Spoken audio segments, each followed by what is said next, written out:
Good evening and welcome to tonight's Mesa Public Schools Board Candidate Forum. I'm Sally Harrison, the President and CEO of the Mesa Chamber of Commerce.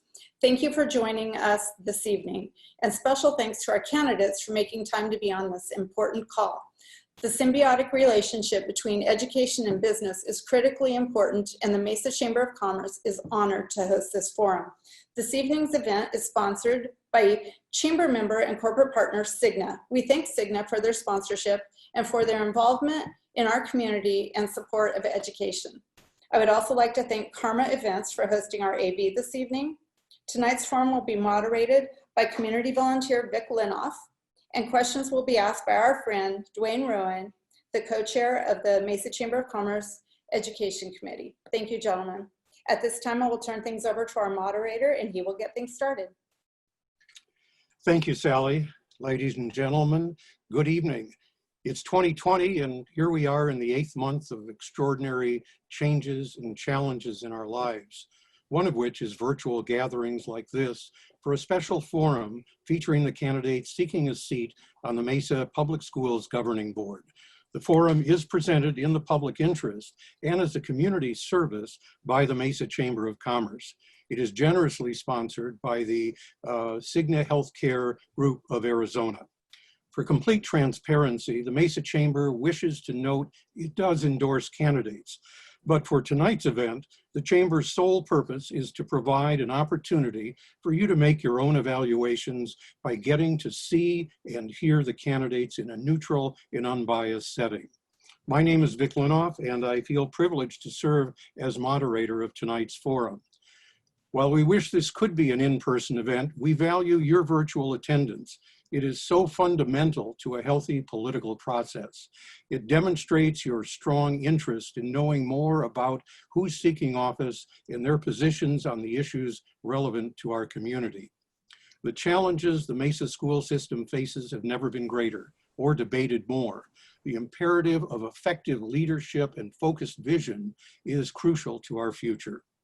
This is a particularly significant election too, because 3 seats on the 5-person board are open, signifying a majority change.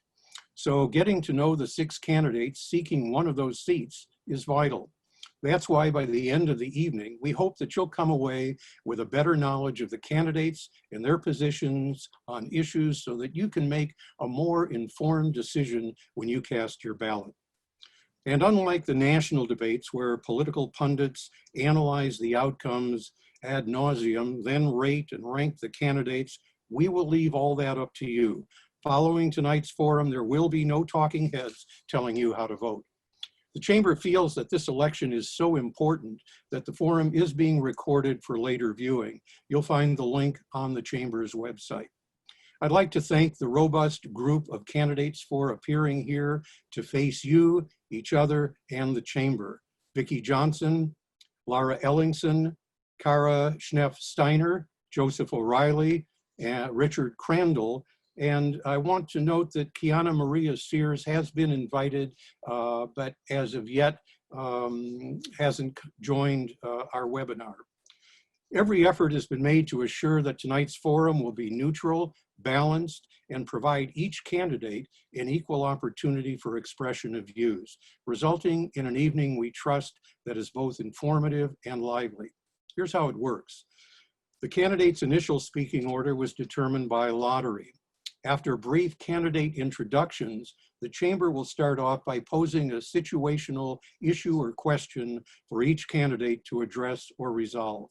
Unless otherwise stated, 1 minute will be permitted for a response.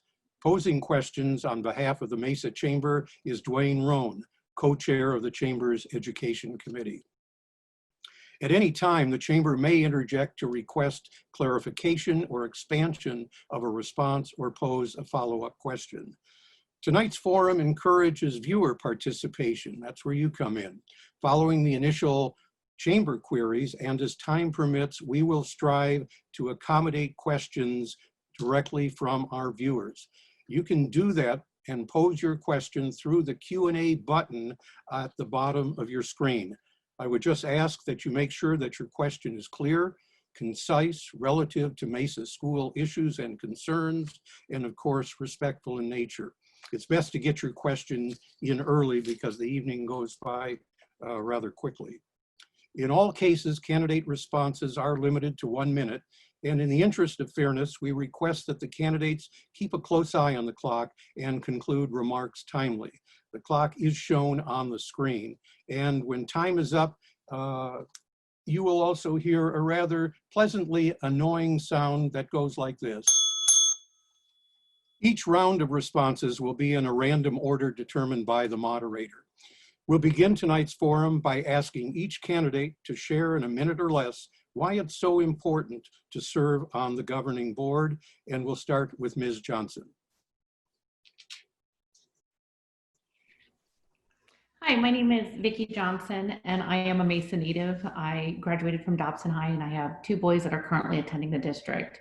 My husband and I are small business owners, and I do believe that a strong public school system is critical to bringing businesses as well as families into our community.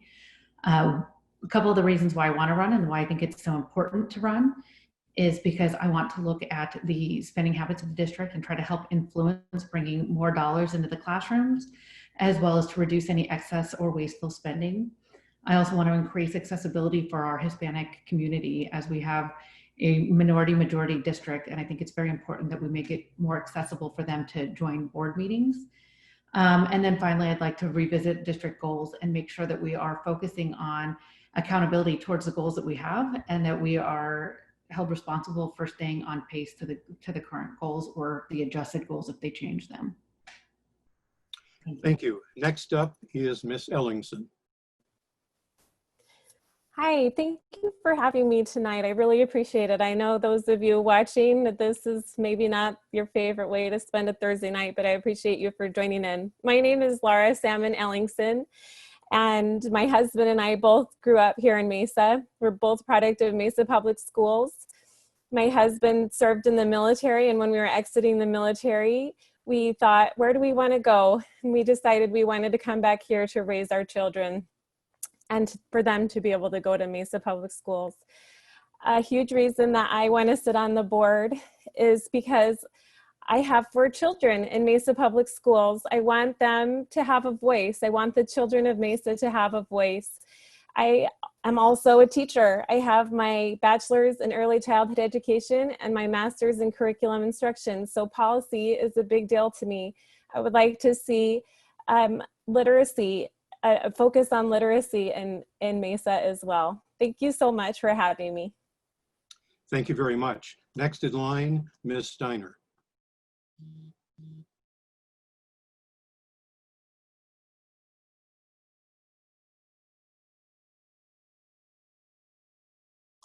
Do we have Ms. Steiner?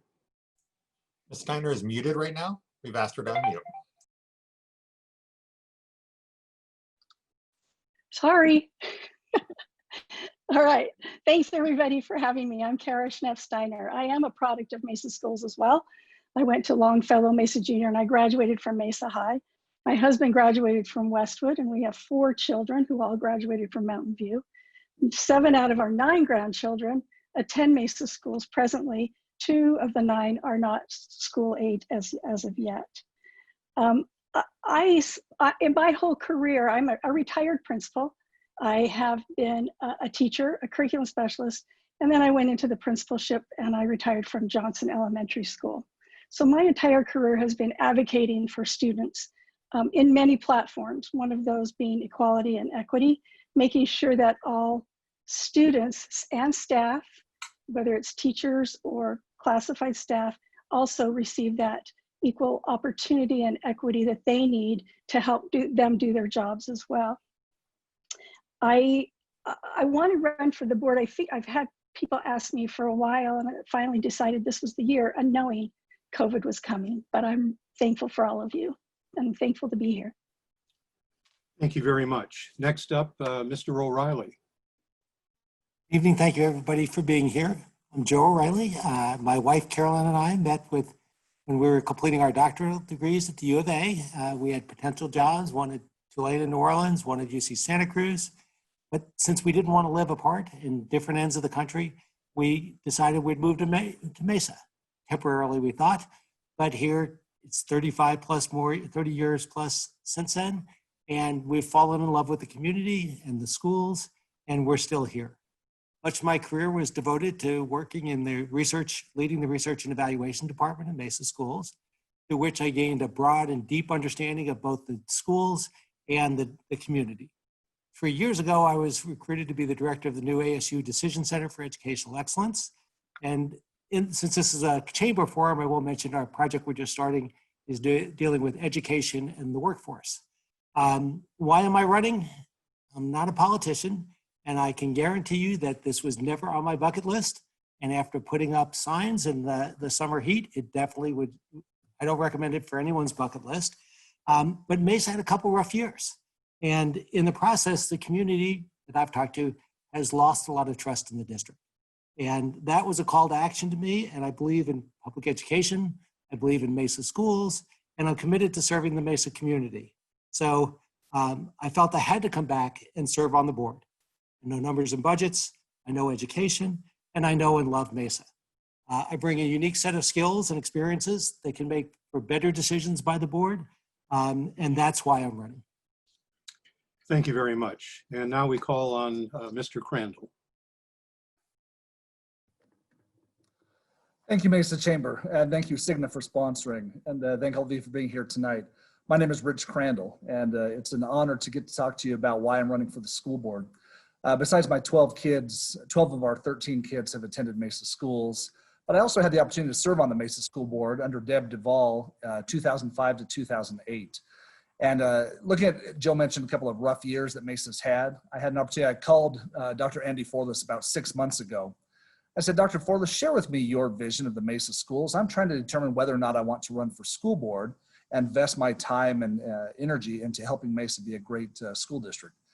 For the next hour, I had scheduled a 20-minute phone call, and for an hour, Dr. Forlis laid out this incredible vision of where the Mesa public schools are going and where she sees it. And by the end of that phone call, I said, I want to be a part of that incredible drive that you've got for Mesa Public Schools. Took out papers the next week and then have been running since. I have an education policy background, and we'll talk more about that later this evening. But thank you so much for hosting. And thank you very much. And I believe Kiana Sears has finally been able to join us, so we will call on her for these opening remarks. Thank you so much for having me. I've been anxiously waiting, sitting on the line since 5:30, so I'm happy to be here. As someone who is currently on the board, the reason why I'm running for re-election is service. I'm very grateful for everything that Mesa Public Schools has provided my two daughters who have graduated and gone on to college and graduated. I've been in Mesa for 25 years, and one of the reasons why I came to Mesa is because I saw that we had a passion for education. And it's very important to me that all children get the quality education that my children receive. So it's important for us to actually include everyone and prepare children for the 21st century when it comes to jobs, high-paying jobs that gets them skilled up and ready, whether that's going into our technical programs and pairing that with education and being ready for degrees. That's why I'm here, to serve and make Mesa strong. Thank you. Well, that completes this opening round, and now we'll move on to the more serious aspect of it, and those are questions from the chamber and from the audience. We remind our viewers that should you want to ask a question, there's a Q&A button at the bottom of your screen, and you can type it in there, and we'll try to get that in as time permits. Now I'd like to introduce you to Dwayne Rhone, who is the co-chair of the Chamber's Education Committee, and he'll ask the first question. Thank you. In your opinion, what are the district's greatest strengths, and what specifically do you believe needs improvement in the district? And to begin this round, we'll start with Mr. Crandall. That's a 1-minute question. Let's talk about Mesa's strengths for a minute. Mesa has incredible heritage. We've got depth on the bench when it comes to teachers, administrators, leadership, extreme experience. Our size is a benefit to us. We have economies of scale through our dollars.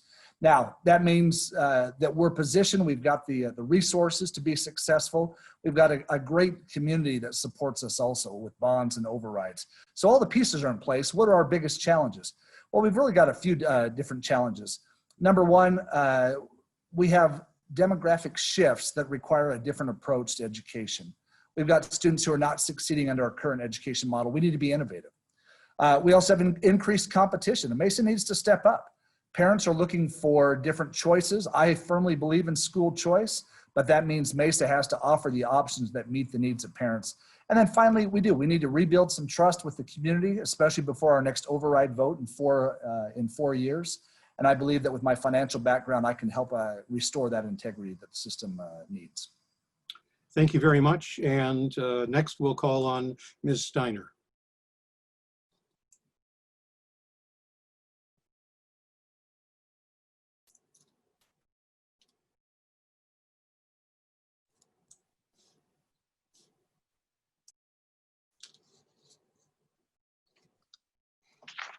I have to remember to unmute that. Thank you for having me. I think Mesa has so many strengths.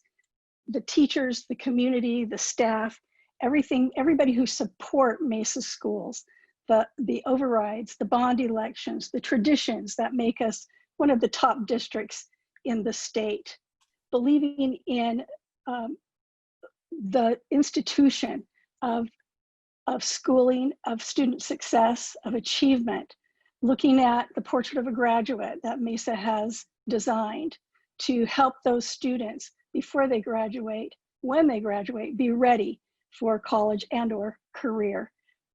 There's so many strengths that we have at the moment. There's always room for improvement, and I think that's true of life as well. I believe that Mesa's platform of strengthening our community, strengthening the trust that we hold for the board is very important. And I think I can offer a lot as a principal perspective comes into view. Thank you very much. Next in this round is Ms. Sears.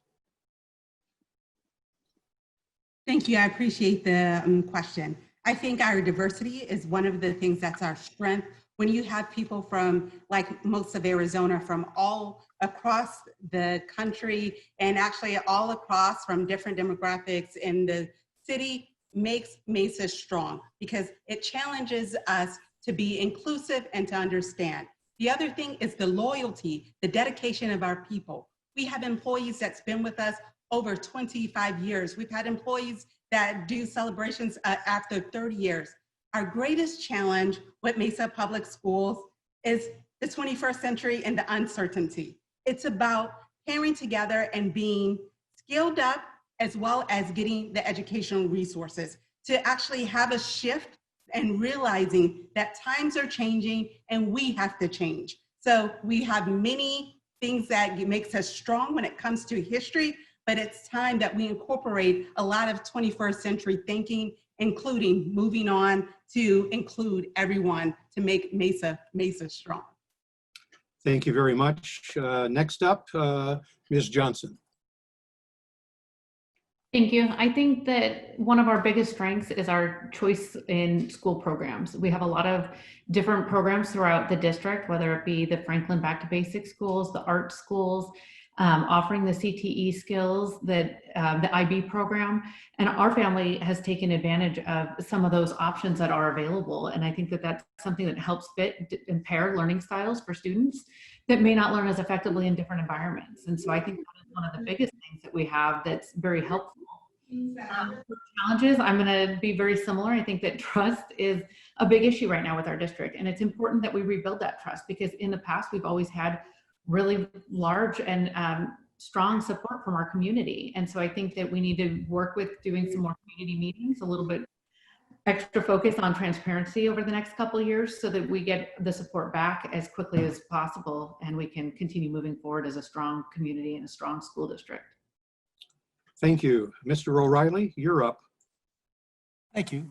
Mesa has many strengths, fabulous teachers, students with great potential and talents, involved parents, supportive community, and a lot of strengths have been mentioned. One area that hasn't been mentioned, so I'll mention it, is are community supportive schools. This forum tonight is an example, but let's take the city of Mesa. The city of Mesa and the schools work very closely together, and the city giving us CARES money to get our elementary students online is just one example, and one of the most recent examples of how we partnered together. Mayor Giles has really stepped up with the K-Ready program for getting 3- and 4-year-olds ready for school. Not the responsibility of the schools, but the city was taking responsibility to what could we do to help students be prepared. We share facilities. When the city needed parks, the district shared underused facilities. When the district needed some things, the city has stepped up. When we wanted to attract colleges to here, that was part of it also. What would I improve? And the question was improve instead of challenges. I'll just mention one thing really quickly, which is. Sorry to interrupt, but that's time for this question. Okay. Just 1 minute. Yeah, we don't see the timer. It should be on your screen. Okay, and maybe I just have the forum. Okay. Do you see it? Okay, I just went to the wider view, so yeah. Okay, sorry about that. Technology is wonderful. We're all still learning how to do this. Last in line for this round is Ms. Ellingson. Okay, well, our greatest strength here in Mesa is hands down our community. That includes our families and parents that give so much to Mesa Public Schools, and our teachers and administrators who are working so hard and they're so dedicated to innovative ways to teach and instruct our children. And also Mesa, our community is awesome. We have so many businesses that help and donate time.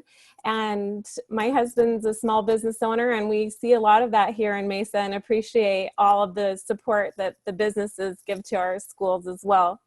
I also agree that I love the variety of programs that Mesa offers and the open enrollment that parents can choose what's best for their kids.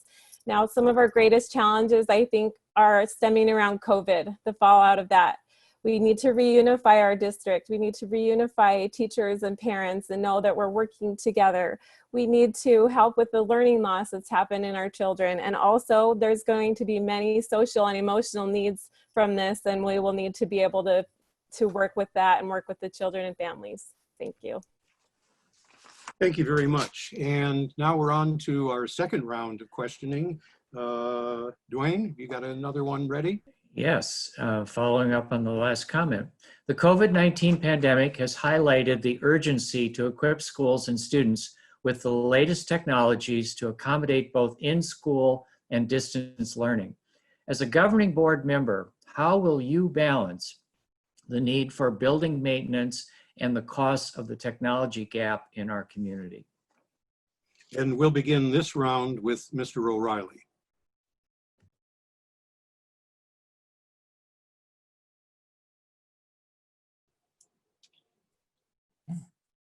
One strength Mesa has is that we have a lot of support from the community, and they just passed a 15% override. And so that could be, since we have technology as part of that, that could be a possible source of paying for those things. There's also a lot of training that is needed for teachers to teach in a remote setting. So that's a cost we also have to pay. And I was in charge of grant support at the district, and we brought in outside money to pay for a lot of things. So technology usually can't pay for that, but training certainly would be part of that.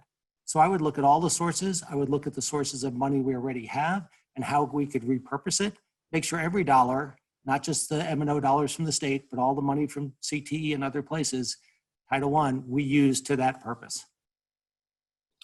Thank you. Next in line, Ms. Sears.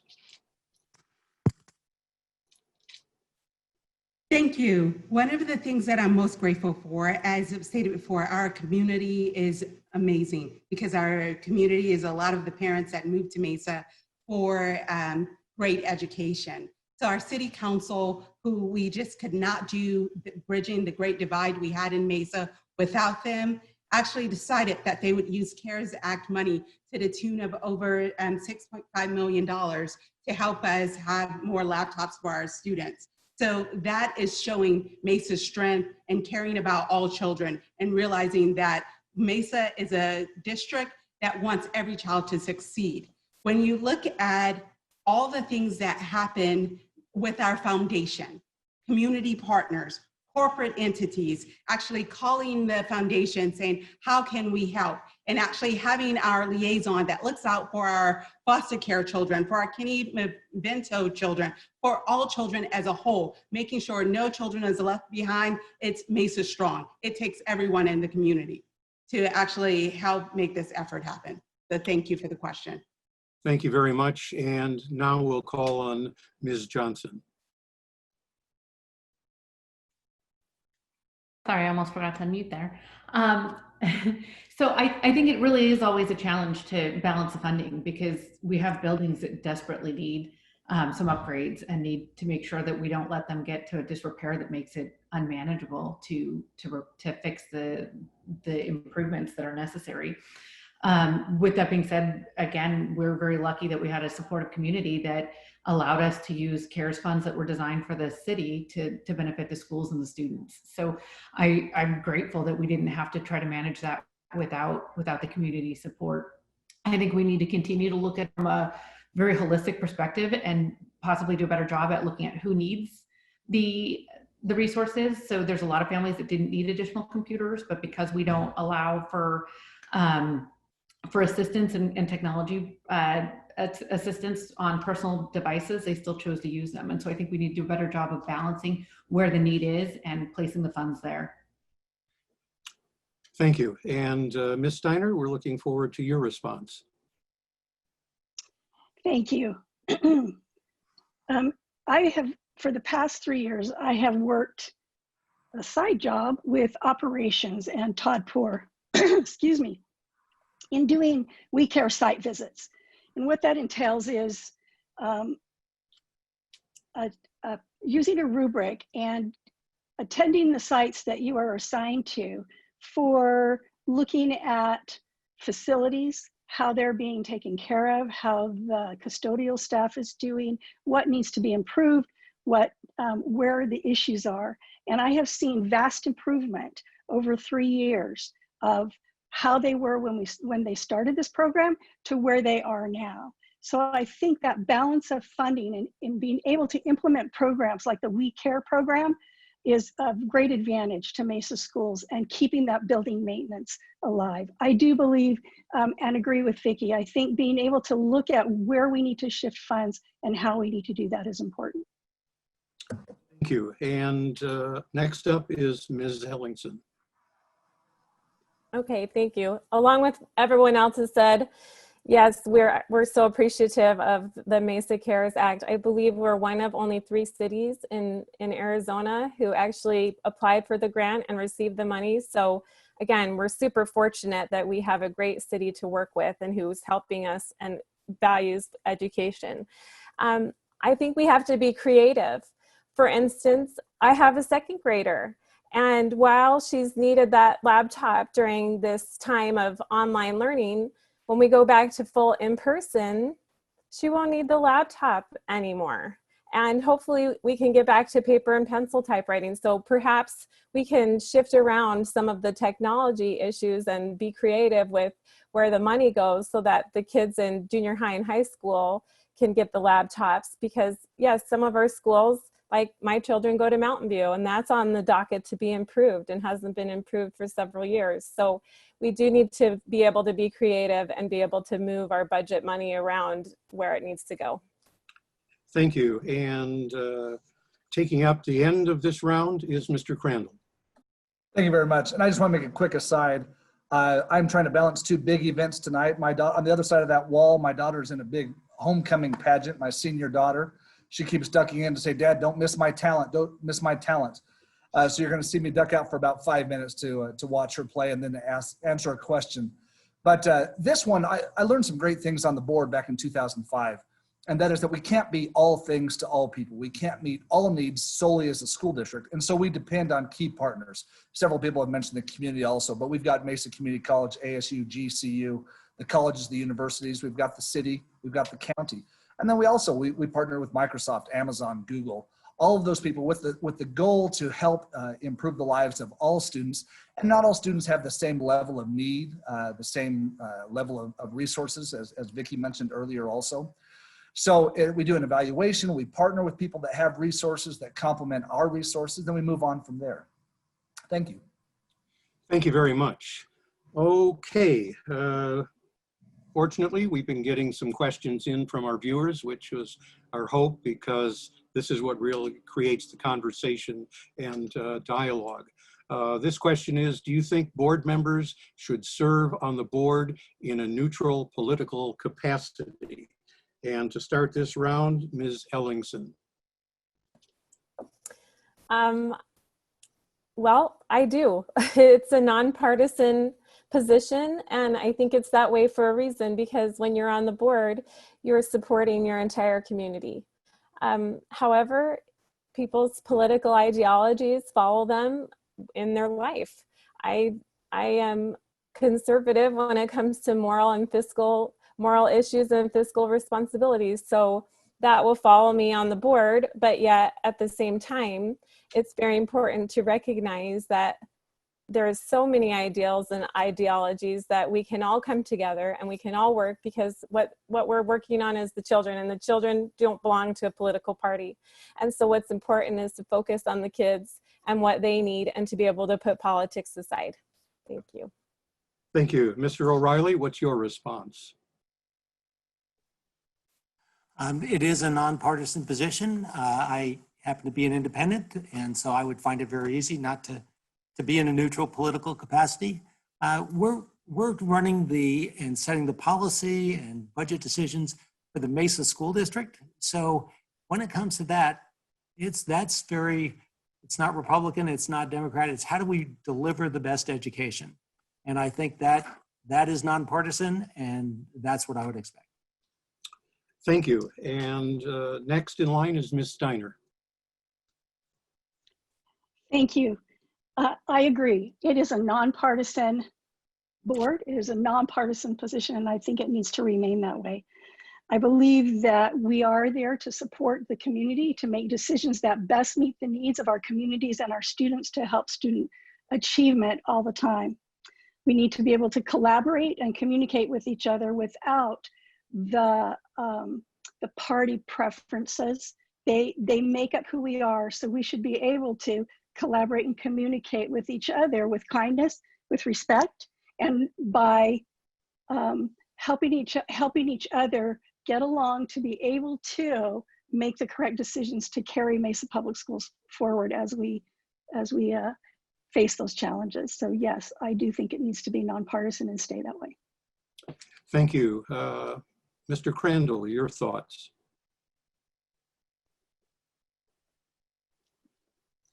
Okay, I think he may be out watching his granddaughter, so we will excuse him from answering that. Ms. Sears. Thank you. I appreciate the question about this position. Yes, it is nonpartisan, but we know all people come to the table with their beliefs. That's why I'm so excited about inclusion.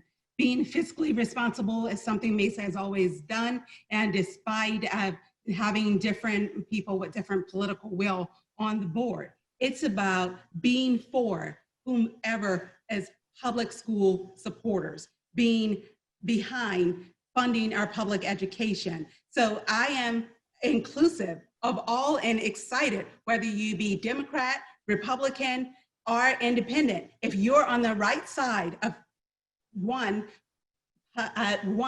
doing everything you can to make sure that our public schools are funded and that the respect of our teachers and all of our employees stay intact, I'm excited. I'm on your team because I'm here, Team Mesa, Mesa Public Schools win when all are here for the right reasons and not supporting all.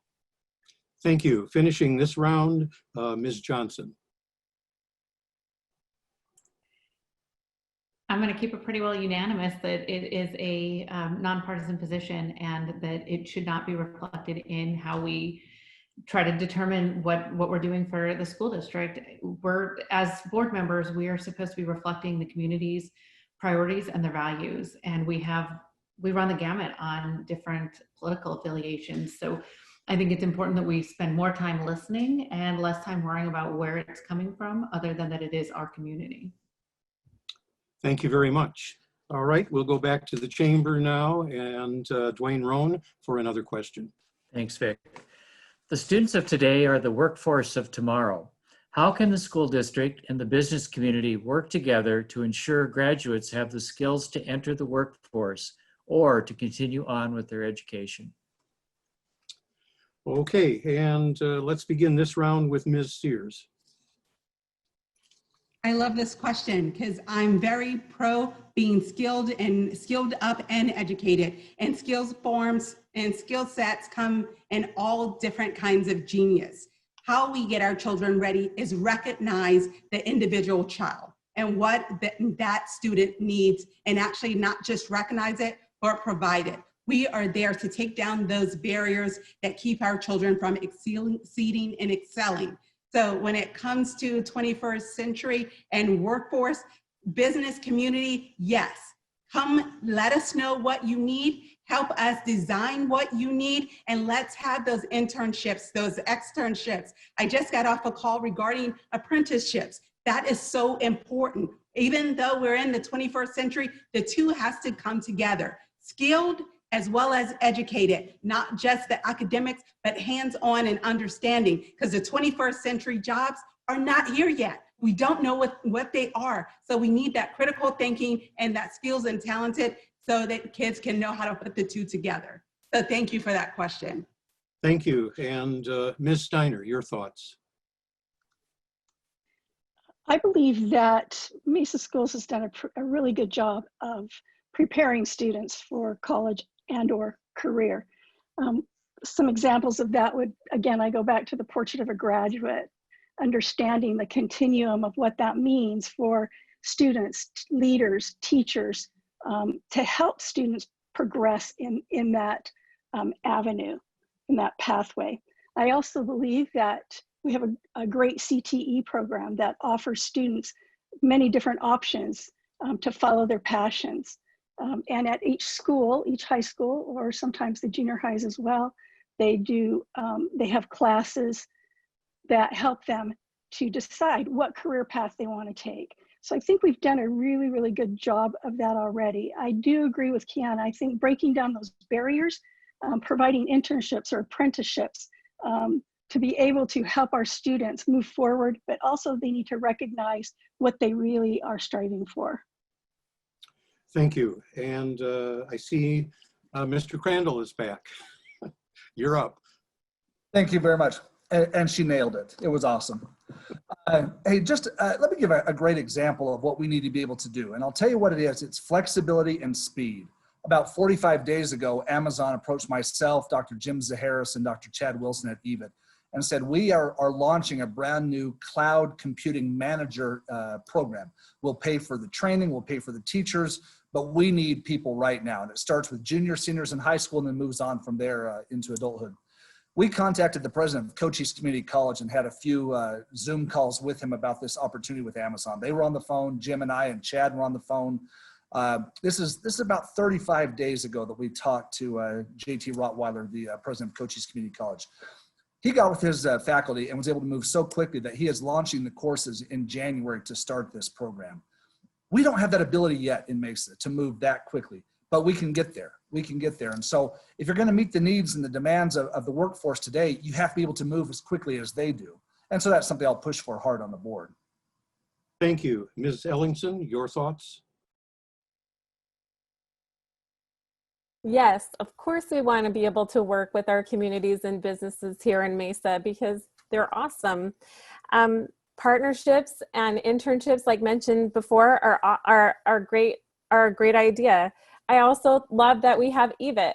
Our students are able to go to EVIT and learn technical skills, and that's where an apprenticeship would be very necessary after leaving EVIT or while they're at EVIT to be able to work with those in that skill and that trade.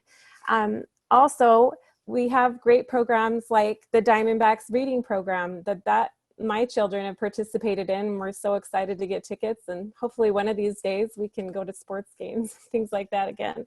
But another great partnership, ASU. ASU is not far. We can have great student teachers from ASU, or our children being able to go on field trips for STEM awareness to different businesses and opportunities and colleges so that they can be college ready and career ready. Thank you. Thank you very much. And your response, Ms. Johnson? I think that this is more critical now than it's been in the past. Previously, state schools were a lot more affordable. And I think that we need to do a really good job of preparing our students for what the costs are and what the benefit and the cost return is in getting a college degree. I never thought that I would be a person that pushed CTE over college, because I was always very passionate when I was in college, loved it. But when you look at the amount of kids that are graduating from college that can't find jobs, when we have too many job availabilities for blue collar work, we need to make sure that there's a balance in what we're promoting, that being in a white collar position is not any better than being in a blue collar position. We need to be focusing on developing the kids to what is available and needed at the time that they're graduating. If they work on a skill and then they decide they want to go to college, they could be making real money while they're in college versus flipping burgers and waiting to get their career going and be very in debt. Thank you. And Mr. O'Reilly, you get the last word. I think our students know that they need further education. I've surveyed them every year. Our seniors, as we're leaving, and 95 to 99% said, I need further education. 85% said, I'm going on to college right after high school. Only over half show up. Only about 28% get a degree within 6 years. 28%. That's less than the adult college attainment level for the adults of Mesa.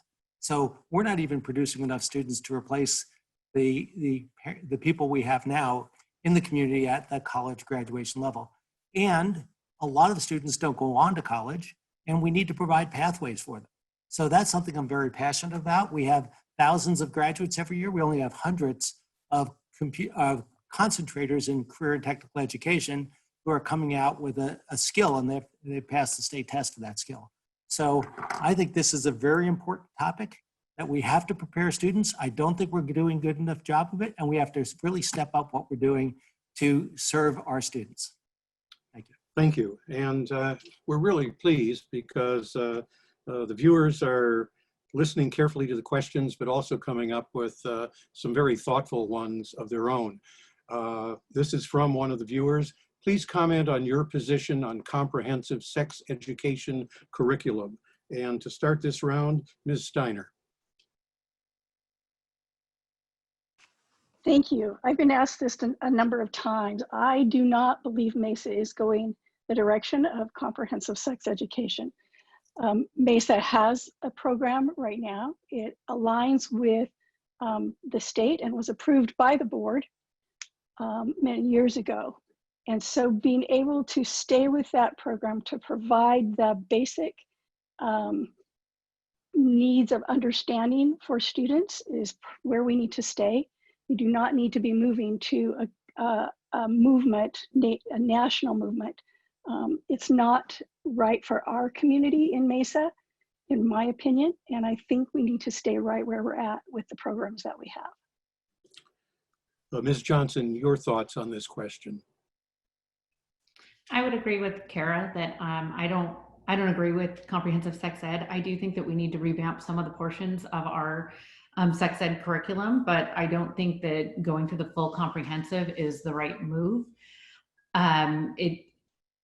I think it gives more information than a lot of kids are ready for at the times that they're ready. And I also am concerned about the agenda that gets pushed through with it based on which companies are funding it. Thank you. And Mr. O'Reilly, your thoughts? Unmute. That's an absolute no. I think I was surprised that we were getting this question wherever I went. And the reason why I was surprised is because I think Mesa is working very well for the community. Parents know what's going to be presented. They see the materials. They opt their students in. Otherwise, the students don't participate. And so I think that's the way to go. And the other thing Mesa does is they have 2 people who teach it across the whole district. So every student gets the same message. It's not from different people. So I think Mesa provides what our community needs, what our community wants, and I don't see a reason to switch that. Thank you. Thank you. Ms. Sears, how do you feel about this issue? Comprehensive as sex education. Yes, this is something that comes up all the time, and I heard different varying opinions of it in the community. I am a person who believes in science and biology, and we do have science and biology in our curriculum, and that actually talks about human development. So I think it's very important for young adults to understand their development when it comes to families and what they want their children to know or don't know. We've had, from as long as I was in Mesa Public School with my children, we've had an opt-in, opt-out when it comes to the idea of sex education in class. And I agree, that is the system, and it's one that we're holding firm to. Thank you. Mr. Crandall, it's your turn. Yeah, thank you so much. This is one of those areas where parental rights are most critical. Parents need to decide what, when, where, and how their children are taught sex education. And Mesa's done a very good job over the years of allowing parents that right. There's no reason to mess with that at this point. And so I would be a no on this comprehensive sex education. Thank you. Ms. Ellingson, you get to wrap up this round.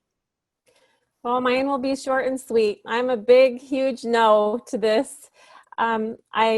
I think Mesa should stay the way it is, where you opt in as the parent. If the child doesn't get a signature that they can go to that class, then the child doesn't go, and the parents know what's happening and what's being said. This is definitely in the parents' avenue of how they teach their children and what they want their children to know, but it's offered at the public school if they want them to go to that class. Thank you. Thank you very much. And another thoughtful question from one of the viewers. It's a topic that is troublesome around the nation. And the question is, how do you plan to address suicide prevention in our schools? And we'll let Ms. Johnson tackle this first. This is a hard one because, especially during the time that we're in right now, hospitals are overloaded with cases of mental health issues. And it's hard because the schools can't be responsible for everything, but they can help identify students that are struggling and make sure that the parents are aware if they come across things. With technology and with the use of technology that we have right now, there are programs that are designed to run algorithms to check for these type of things and try to be more proactive.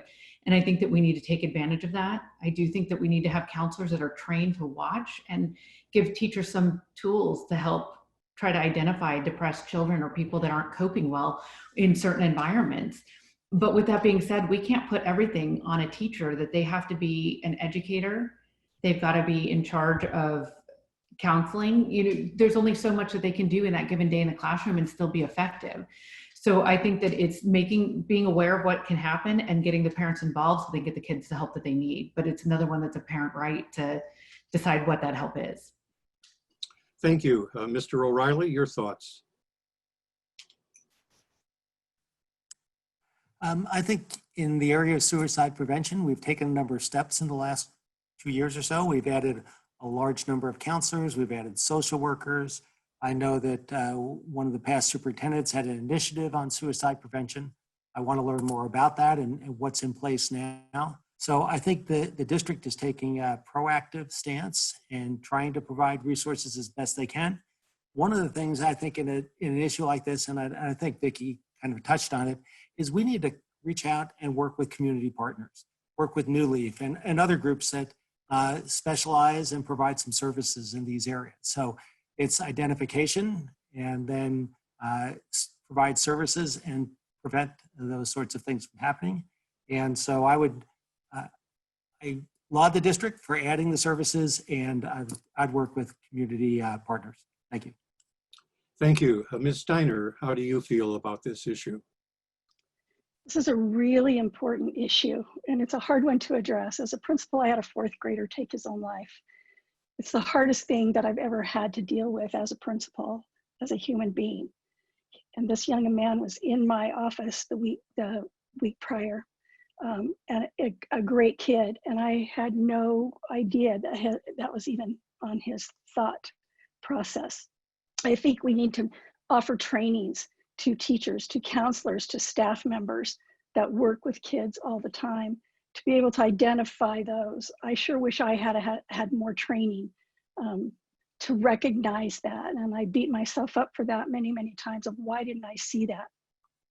I think identifying those students, recognizing who they are, especially now that we're dealing with COVID, those social, emotional, and mental health issues are going to manifest themselves in our school system. And I think that we need to really make sure that we're training crisis teams, that we have crisis teams in place, that we identify what's going on with students.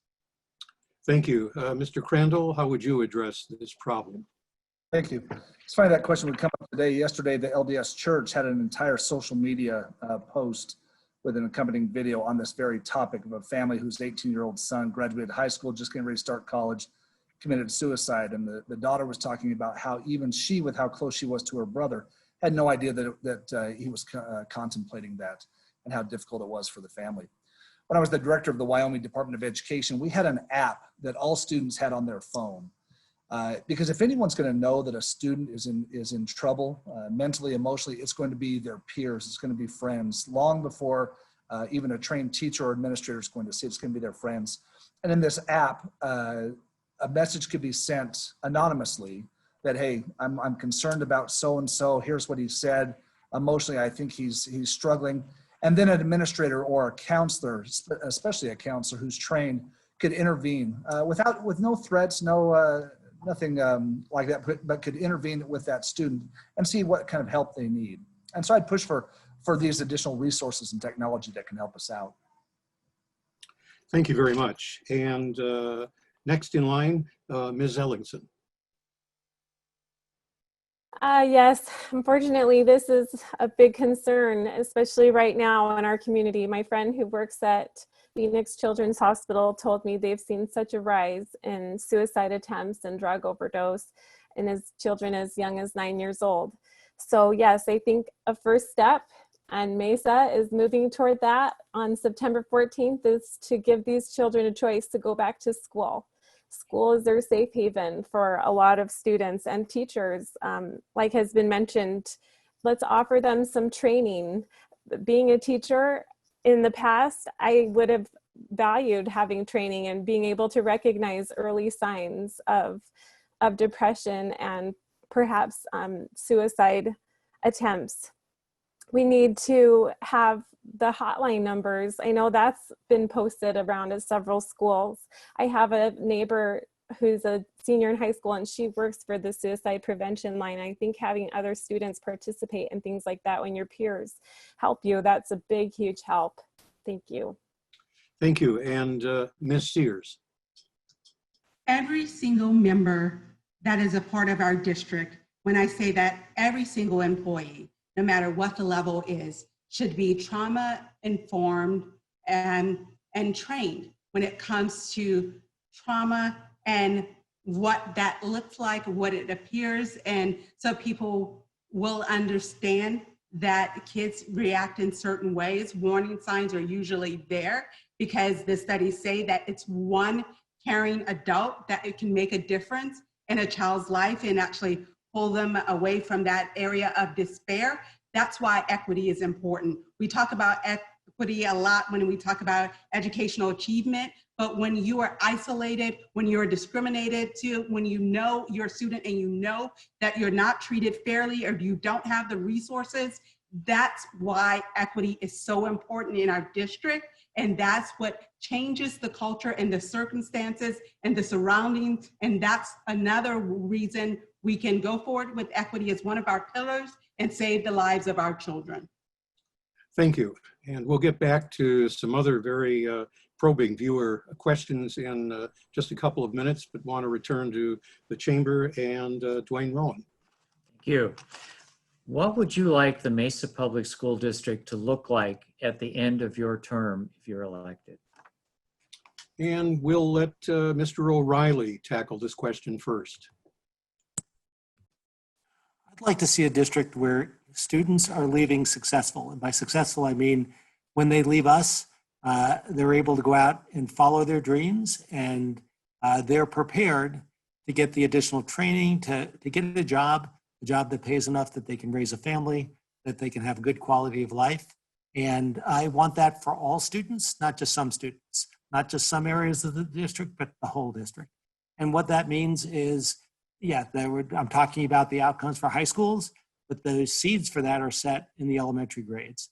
So I'd like to see a district where we're more equitable and we're helping all students achieve at very high levels and achieve, and by that I mean achieve what their goals are, what their dreams are.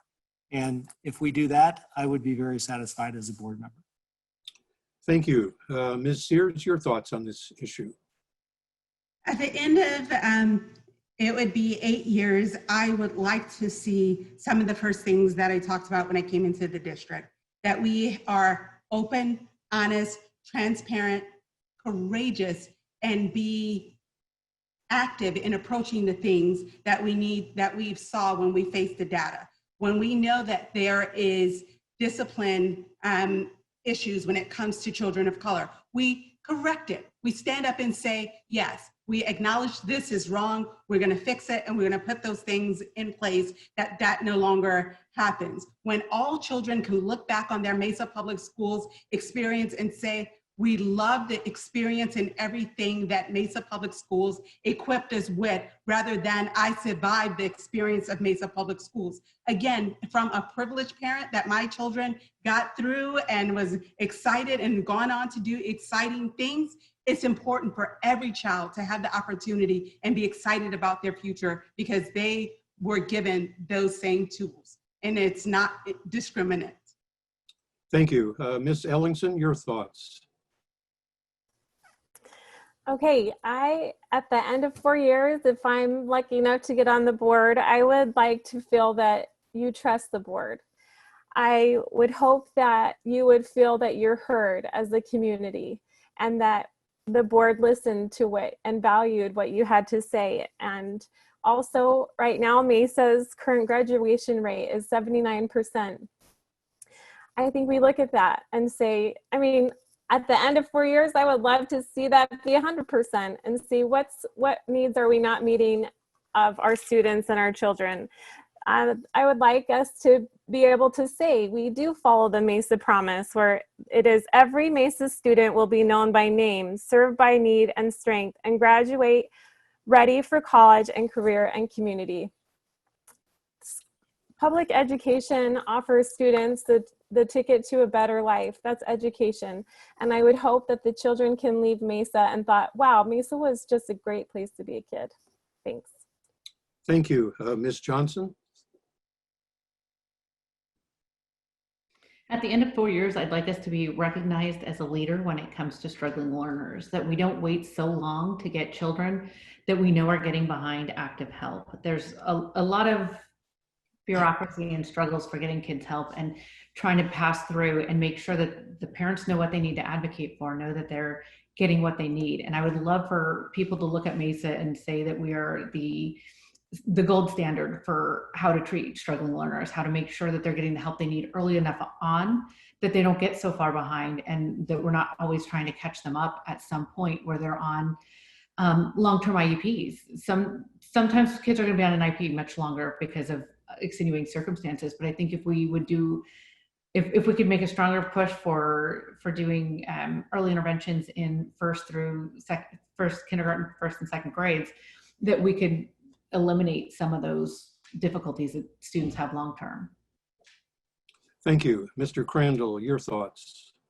Thank you. At the beginning of this forum, I mentioned the vision that our new superintendent has for the Mesa schools that encouraged me to run for the board. The foundation of her vision is a student-centered education program. Right now, I have a 17-year-old son who is a freshman at Utah Valley University. He did not do so well at Mesa High. His GPA was about a 2.3, 2.4. He hated school. He gets up to UVU and he has incredible options and flexibility around his schedule. He has some evening classes. He has a Saturday class. He takes an ROTC class that is his passion.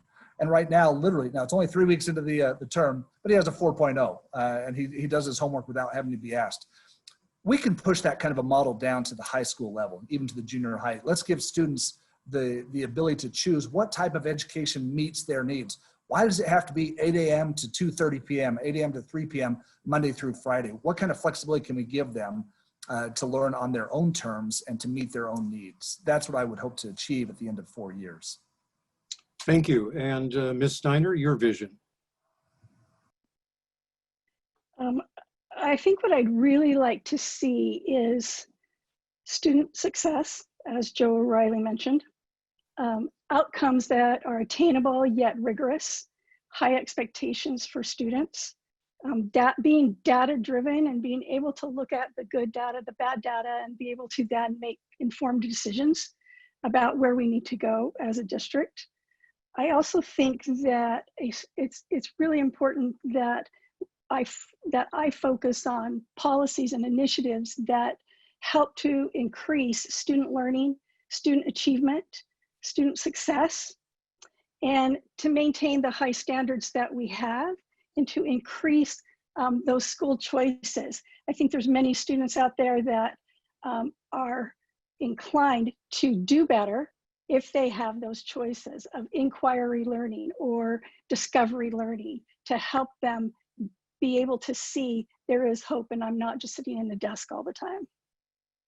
Thank you. And let's take another question from the chamber. Dwayne, have you got one ready? Yes. Thinking about the district's response to the COVID-19 pandemic, what has Mesa Public Schools done well and what could be improved? And starting us off on this round, Ms. Ellingson. Oh, goody, I got the hard one.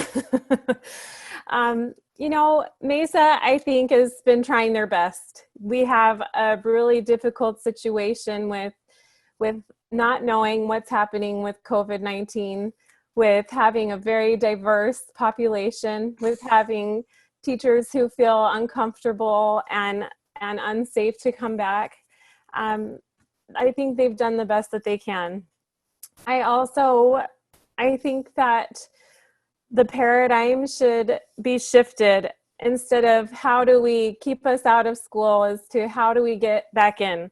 I would like to see us move to in-person 5 days a week, a choice for the students and teachers that want that more quickly than they're doing.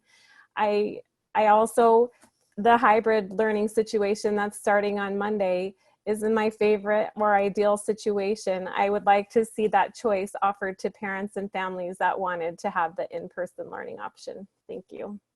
Thank you. Ms. Steiner, how would you answer this question? I believe the district has done a nice job. I do believe there's still that battle between teachers who want, I think everybody wants to go back, but I think teachers are a little bit afraid there of becoming ill and contracting COVID-19. And we don't want students or staff or faculty to become sick as well. I believe that they've done a pretty good job on focusing on the metrics, on the data at hand, meeting those benchmarks to make sure that they're following the state and national guidelines of when it is safe, especially here in Maricopa County. I do believe it's a hard situation to be in as a board. I don't believe that being unkind, it solves any problems. And being able to be a problem solver is really an important piece of being a board member. Communication, clear and concise communication, and the metrics that go with that benchmarking is really important. Thank you. Sears, your thought.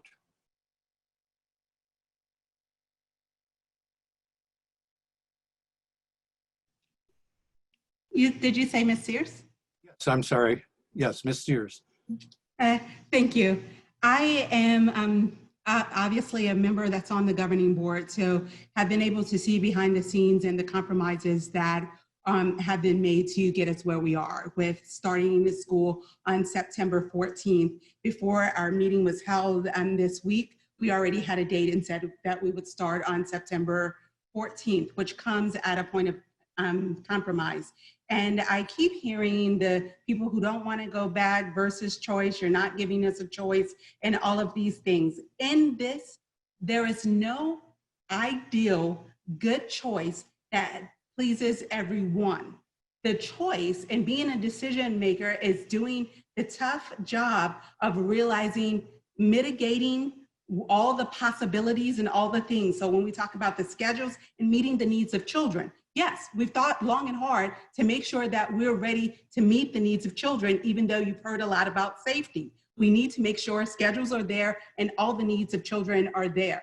So that's what brings us to this tough time. So I wish I had additional time behind it, because it's not just cut and dry as people are saying and thinking it is, about choice or no choice. Thank you. Mr. O'Reilly, how do you feel about this issue? I got kicked off for a second, so could you repeat the question so I know what it is? The question was, thinking about the district response to the COVID-19 outbreak, what has Mesa Public Schools done well and what needs improvement? I think that the Mesa has tried and worked hard to try and respond. I do believe that the people at the district have tried very hard. I do know that students need to learn, and they're not learning very well under the current remote learning situation. People need to be safe, and people need to have choices. So that's parents and staff. And so those are the things that they have to balance. And one of the things I think that could be done better is the argument is really about where do we do instruction? What I haven't heard a lot of discussion about is the how and why. What we're doing, how are we educating? And are we educating as best we can?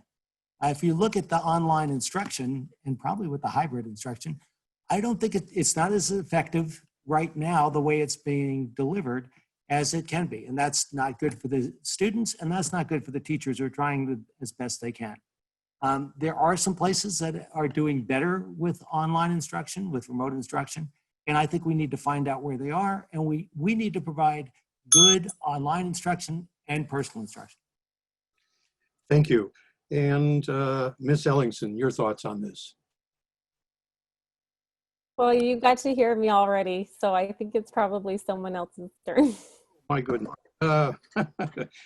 My sophisticated matrix. Mr. Crandall. I was going to say, and that's why I kicked off Joe O'Reilly. I want to have more time to speak. Hey, thanks for the question. I'll tell you two things that Mesa has done exceptionally well is that their focus on health and safety has been the utmost. They have put all their efforts into making sure that this virus is contained as people gather. Another thing that they have done well is they've chosen not to ride roughshod over any one group. There's an East Valley district where they pretty much told the teachers show up or else, and the teachers push right back. Mesa's done a good job of avoiding that kind of conflict. A couple of things I would like to see done differently, and I've got children at BYU, UVU, and Skyridge High School in Lehigh, Utah, who have all been meeting in person for several weeks. And they take all the precautions, masks. You should see the signage all over campus at BYU, UVU. They've been able to do it safely. We need to have extensive communication. And I want to see that communication come from the local principal. That's what I'm used to having. And then I want to see us go back and utilize all resources, the City of Mesa libraries, city buildings, county buildings. If we're worried about 3,500 people being on one campus, let's spread it out a little bit. Thanks. Thank you. Ms. Johnson.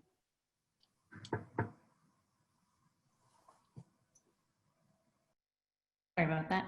I think it's always hard because hindsight's 2020. So to say what the board's done or could have done better is always a challenge because we have the time to reflect on what's happened. So I would say that the board's done the best they could with the knowledge that they had at the time that they needed to make decisions. And I really respect the hard decisions that they had to make because it's not easy to make those decisions when you have such polarized comments coming from all directions and very strong feelings. The one thing that I would have really liked to see us do is provide N95 masks for teachers, especially now that they're becoming more available. So for teachers that don't feel safe, that they don't feel like they're, that they want more protections, that's the one thing that could give them both the protection from putting it out as well as from getting it back from the students. And so that's something that I really would have liked us to do for the teachers that wanted them. Thank you. And now we'll go back to some of our viewer questions. This one, Mesa is a majority district. However, the East Side determines the outcome of policy. How do you plan on supporting the students and teachers on the West Side and balance the inequity within the district? And you were last, but I'll let you go first this time, Ms. Johnson. This is something that I'm pretty passionate about. A lot of our students are Hispanic, and we've got a lot of Latinos, and they're more concentrated in the West Side of Mesa. I am bilingual, and I would like to bring more representation to that community. I think that we need to make sure that they're invited to the meetings. I think that when we host community events or we do community fact gatherings, so when we do the different groups, that we need to make sure that they're represented and that we have interpreters when necessary, but that there's just more awareness of what's going on, because they're welcome to come to the meetings, whether or not they know when they are, whether or not they feel comfortable or intimidated when they get there. Is just making sure that they know that it's open and available to them. But I agree that we need to bring in more parts of the community for further discussion, so we make sure that all views are represented. Mr. Crandall, how do you handle this issue? Thank you very much. A lot of people forget that the future of the city of Mesa and the future of the Mesa Public Schools are literally intertwined. One cannot be successful without the other, which makes this question even more important. I am working on my doctoral dissertation right now with Principal Chris Gilmore at Westwood, all about student engagement. We're finding out that this is turning out to be one of the greatest challenges for the Mesa District in the future, is why so many students choose not to engage. Westwood has about 3,500 students. About 750 are in extracurricular activities, athletics, fine arts, student council. They have a post-secondary plan. The next 750, they come to high school, they pay a little bit of attention, they turn in their homework. The next 2,000 have GPAs below 2.0, literally come to school, sit in the seat, don't do anything, go home at the end of the day, and have no post-secondary plan. We are not meeting their needs yet. There's a lot of smart people in the Mesa District who are focused on this issue, including Principal Gilmore, and I know we can get there. Thank you. Mr. O'Reilly.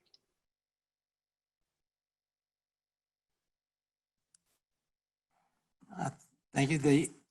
My deep and wide experience in Mesa, my many years of experience, gives me a lot of familiarity with the West Side, working with those schools, working with the teachers to help the students and help those students succeed. It gives me a real understanding of some of the issues on the West Side.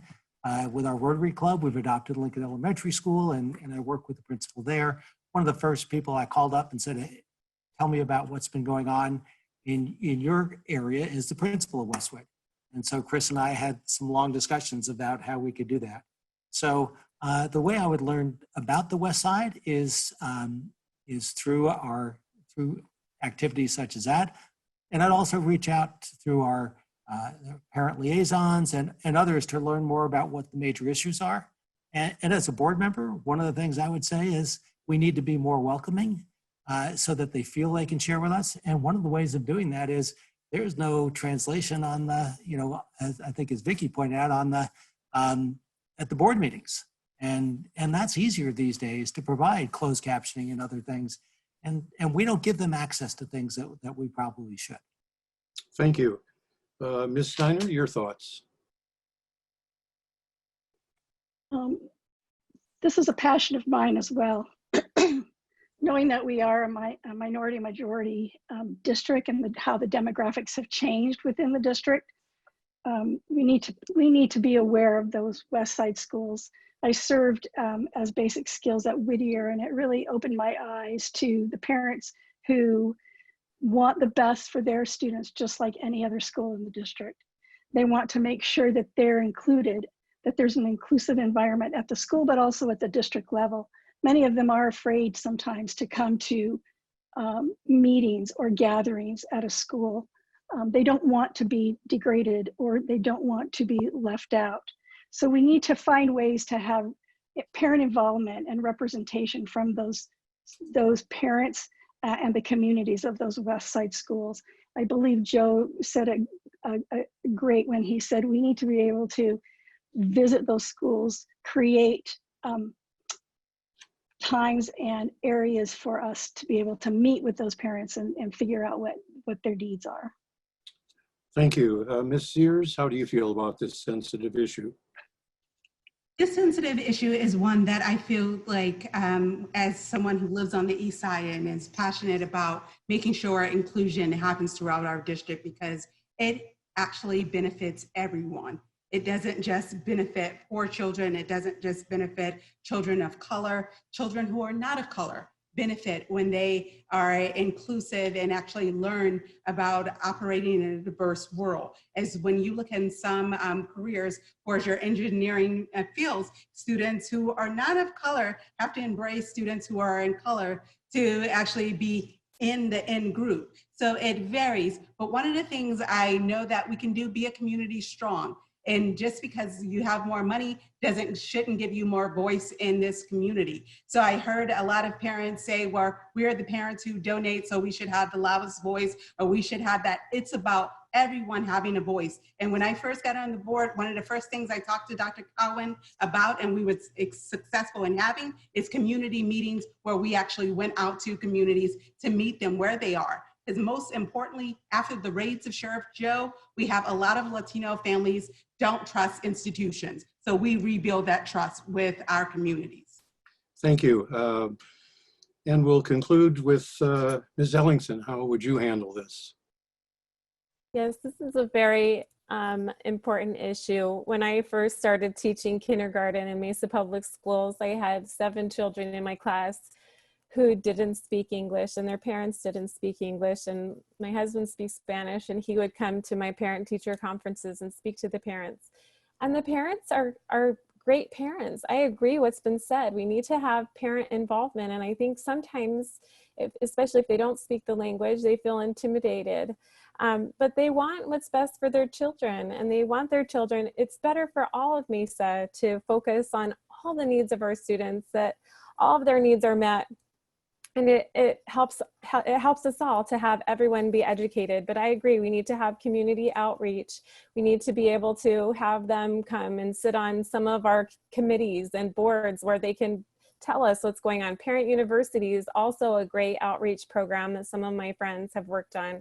My children belong to the dual language program. I think that's great. It's bridging some gaps between cultures and communities and bringing us all together. And I would love to see a little bit more of that. Thank you. Thank you very much. Let's see. Next in line is, oh, I think did we get everybody? Okay. Trying to juggle a number of things and watch the clock at the same time. I think we can get in, if we can keep the answers short, one more question, and I'll turn that back over to the chamber. Thank you. What are your core values, and how will they impact how you will lead Mesa? And to begin this round, let's start with Ms. Sears. Servant. I come to the table as a servant, and these last 4 years with the challenges we have, service and caring about giving your all with no alternative agenda is one of the most important things. Also, gratitude and being grateful for all that my family has been given from the Mesa Public Schools when it comes to a quality education that's allowed my children to travel the world and be successful. And I want that for every children, no matter race, creed, background, struggle, anything that they come with. Mesa has the opportunity to actually just take all of those barriers away so that person can be successful. Inclusion, inclusion, inclusion. We are strong because of America's. I hear about the Constitution, I hear about citizenship. It's about that melting pot and everyone coming together. And we all benefit when we actually look at the strengths and all, as we take all of these strength finders, let's us not just do those exercises, but let's live it out and let it live in our children. Thank you. Ms. Ellingson. Thank you. So I have a strong love for the children here in Mesa, Arizona. I've taught them. I have 4 of them as my own children, and I associate with a lot of children and families. And that's where I would be coming from. As I would like you to know, as a board member, the filter I will always use when making a choice is this good for the children of Mesa, Arizona? And if the answer is no, then I will vote no. That's what's important to me. I want to bring trust to the school board, as not that there isn't trust now, but I want people to know that they could trust me. We might not always see eye to eye on 100% of the issues going on, but you will trust that I will vote the way that I've told you, which is what's best for the kids. Also, I want to be approachable and know that the community can approach me with their concerns, and that I'll listen to them and listen to what they want for the children of Mesa, Arizona. Thank you. Thank you. Ms. Steiner. I too consider myself a servant leader. However, I am also a visionary and practice democratic process to hear everybody, to make sure I'm including everybody that wants to have a voice in whatever decisions that we make. I do believe that we need to think outside the box, not only just for choice, but for our parents, but also for where we plan to go and how we plan to move forward. The innovation piece of that comes in. Being able to show our gratitude, as Kiana mentioned. I also think trust is very, very important. I think being able to listen, but listen intently and with the intention of being solution driven, being able to problem solve, being able to take the input and make decisions for the greater good of the district. Impartialness is very important. Thank you. Mr. Crandall? When it comes to education, I have two core values. Number one, every child deserves a quality education regardless of background. I don't care if you're special needs, gifted, minority, low income, high income, single parent family, you deserve a quality education. And I will fight on the Mesa School Board along with all the others, both here in this forum tonight, the other board candidates, the administration, the principals. I know that they have that core value too. Every child deserves a quality education. Number two, I firmly believe that there's an element of good in everybody. As we've seen these fights over in-person, remote, things have gotten a little out of hand on occasion. I appreciate so much the current board members who have had to put up with so many diverse opinions. There is good in everybody. It's our job as board members and even as just regular citizens to find that good, capitalize on it, and give everybody the input that they want into their education and into the future of Mesa Public Schools. Thank you. Mr. O'Reilly? Says my core values first is honesty and integrity in decision-making. That's non-negotiable. I'm open and transparent. I want people to know why we make decisions, and I want to put it out there, and people can disagree or agree, but at least they know what was behind the decision, why we did it. I'm very student-focused, so students first are at the center of all of our decisions, and that really is our touchstone when we decide to make some decisions. My style is collaborative. I was the chair of Gilbert's Planning and Zoning Commission for 7 years. Every year, the other commissioners would elect me the chair because of the way I ran the meetings. I'm really service-focused. I've been in Rotary for many years in Mesa, and I went in there because of the service opportunities.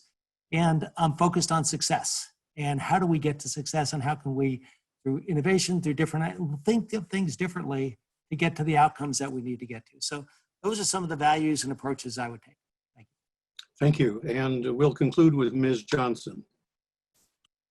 So some of my core values is integrity, accountability, and then cooperativeness. I think it's really important that we always look at doing what's right first above and all else.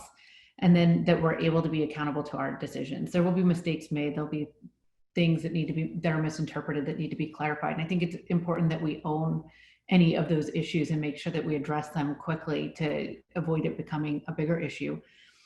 And then we have to compromise. There's not going to be a one size fits all that's going to make everybody happy in most decisions. We have an enormous base of students. We're close to 60,000 students right now. So there's never going to be a time when you're going to have 100% agreement in the community. And it's trying to make sure that we do what best fits for everyone. and that we're able to listen, and that everybody at least has their voice heard and feels heard, even if it doesn't go in the way that they want on every vote. Thank you. Believe it or not, we're really running up against the clock now. The time has gone by rather fast. We'll give each of you a chance to provide any concluding thoughts that you might have, but I would ask, in the interest of time, that you keep that as brief as possible. And let us start with Ms. Sears. Thank you for the opportunity. Thank you, Mesa family. Thank you, Chamber. Thank you for the support and the dedication through these challenging last 4 years. And I am more invigorated to push forward and go through these challenging times, seeing the horizon coming out. My website, of course, is www.searsformps.com. Do connect with me, and I look forward to serving you and being that servant leader that I not just speak about, but that I actually go into community and you see me. I respond to your emails, all 350 of them, as best as I can. And anyone that I have not answered your questions personally regarding why I should be your Mesa governing board, I promise you I will get to that, because I do stay up to 1:30 a.m. Nightly to get those done. Thank you for the opportunity to serve.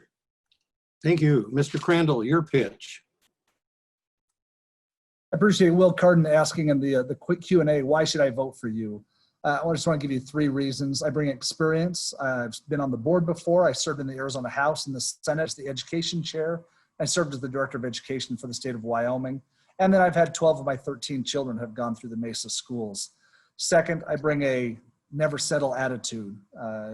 I believe firmly in continuous improvement, that we can continue to meet the needs and have great customer service for our students. Finally, as a CPA, I bring a very unique perspective among all the candidates, and that is a financial background and a thorough understanding of school finance. I want to be a watchdog for the taxpayers. I want to make sure that we're doing well with the dollars that are given to us. I keep saying, you give us your children and you give us your tax dollars. The way we pay you back is by doing well with both. Thank you so much for your vote. Thank you. Mr. O'Reilly, your parting thoughts.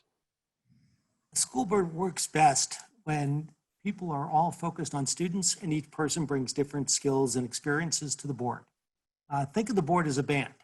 You want 5 people who are on the same piece of sheet music, but all of them are playing a different instrument, bringing a different sound. I'll bring unique skills to our band of board members. I have a great deal of experience with numbers and budgets. I really know education. I'm very passionate about public education and Mesa Public Schools and the students and teachers of our district. My heart's in the right place. I think I bring something that other board members don't necessarily bring. So don't elect 5 bass guitar players. Elect a group that are different and can work together and collaborate. And I would bring something unique to the board. Thank you. And Ms. Steiner, how do you feel? Well, thank you for this opportunity to the chamber. The other candidates, everything you say is valuable and important to this process. I think I bring a different perspective, being a teacher, a curriculum specialist, and then a principal. And the principal sees a wider view, a broader view of the big picture. I think that's a great perspective to have on the board. I'm not sure that there's ever been a former principal on the board, but I would love to be the first. I think continuous improvement, fiscal accountability, and of course, students first. If it's good for kids, let's do what's good for kids. I know education. I've been around education for public education for 30+ years, and I'm a collaborator, a communicator, and I would love to be a board member. My email is Cara for Mesa Schools @gmail. If you want to get hold of me, please do. I would love to hear from you. And Ms. Ellingson, how do you want to wrap up? Thank you for having me tonight. I appreciate you for allowing me to come. I also am grateful for the other candidates who are running for the board. This isn't an easy thing to do, and this is an unpaid position, and we're all just trying to do what we think is best for Mesa Public Schools. when leaving you, I want you to know that I know kids. Kids is my business. That's what I've been doing in my adult life, is taking care of children, educating children. I have 4 children. They are in all different areas of the school. I have a daughter who's in special education because she's dyslexic. I know what that's like. I have a son who's in gifted and talented. I know what that's like. I have my children are in the arts programs. They play sports. So I've seen all the sides and I feel all the decisions that are made on the board, and I will think that way. I will think what's important for our children here in Mesa, and I really truly want Mesa to be a great place to be a kid. My email is lara4mps@gmail.com. Please email me with your questions and concerns. Thank you so much for having me. And Ms. Johnson, you get the parting words. Thank you. I really appreciate the time that we had here tonight. It's very helpful to be able to get our points across and let people know. And I think it's important that everybody remember that they have 3 positions that they need to think about. So it's not about finding just one person that you want to elect. It's about finding a group that you think is going to work well to represent your needs. I have put on my website a page of my platforms of frequently asked questions that I've been getting from people. And that way I can be as transparent as possible with what my positions are, and hopefully that those resonate with the people that are listening this evening. If you have further questions, I would invite you to visit my website at vickiformesaschools.com. And then my email and all my contact information is on there as well. But I really appreciate the opportunity to let us get together and for you to hear all of our ideas in one place, so that you can kind of put them together and hear the same questions asked to each person. So thank you. Thank all of you very much. Well, we're out of time. I do want to make a note. The Chamber has said, because we've got many more important questions from viewers and other prepared questions, and we'll share that with all of the candidates so they can know other views and issues that people are thinking about. But it is time to conclude this special 2020 Mesa Public Schools Governing Board Candidate Forum, presented by the Mesa Chamber of Commerce and sponsored by Cigna Healthcare of Arizona. Our thanks to the candidates for their willingness to undergo tonight's grilling. We should also acknowledge the difficult journey each has chosen to undertake in their quest to serve. Regardless of how you may feel about any of the contestants, we ought to all recognize and applaud the effort, determination, and sacrifice it takes to campaign for and serve in public office, and be proud of the caliber of those who wish to represent us.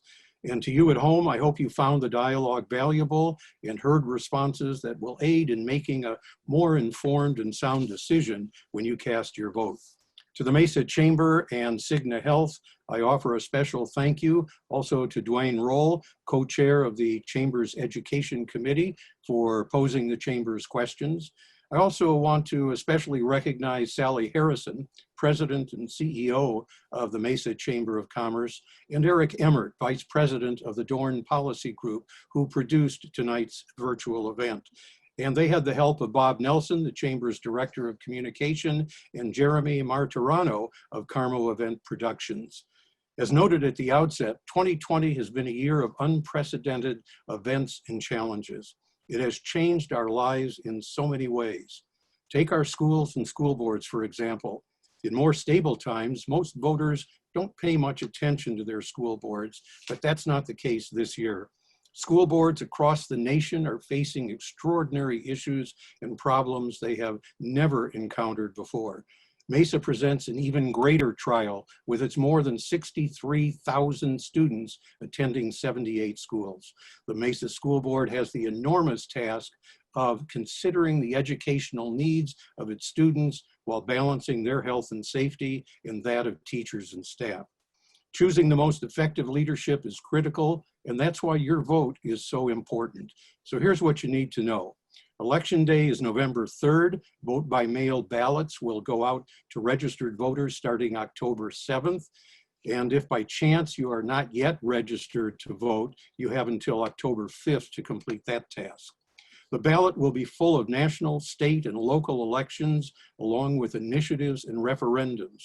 Local elections, like the school board, are generally found at the very bottom of the ballot. So please make sure you cast your votes all the way through the entire ballot. Return by mail early or deliver to any polling location before or on election day. Also, this year you can follow the progress of your ballot by subscribing to the Maricopa County's elections text and email service. For the reasons I've already enumerated, your vote should never be dismissed as immaterial. It counts for a lot, something that every candidate readily acknowledges. Over the years, I've come to appreciate just how many people it takes to keep our community vital and responsive. Voting is one of the easiest and most painless ways for you to step up and join the ranks of those who work every day to make Mesa the best place to live. So please just get out and vote. If you know someone who missed tonight's forum, I'm pleased to let you know that it was recorded and will be available online. You'll find that link on the Mesa Chamber's website. On behalf of the Mesa Chamber of Commerce and Cigna Health, thank you for viewing and participating. Please stay safe, stay healthy, and don't forget to keep wearing your masks. Thank you. Good night.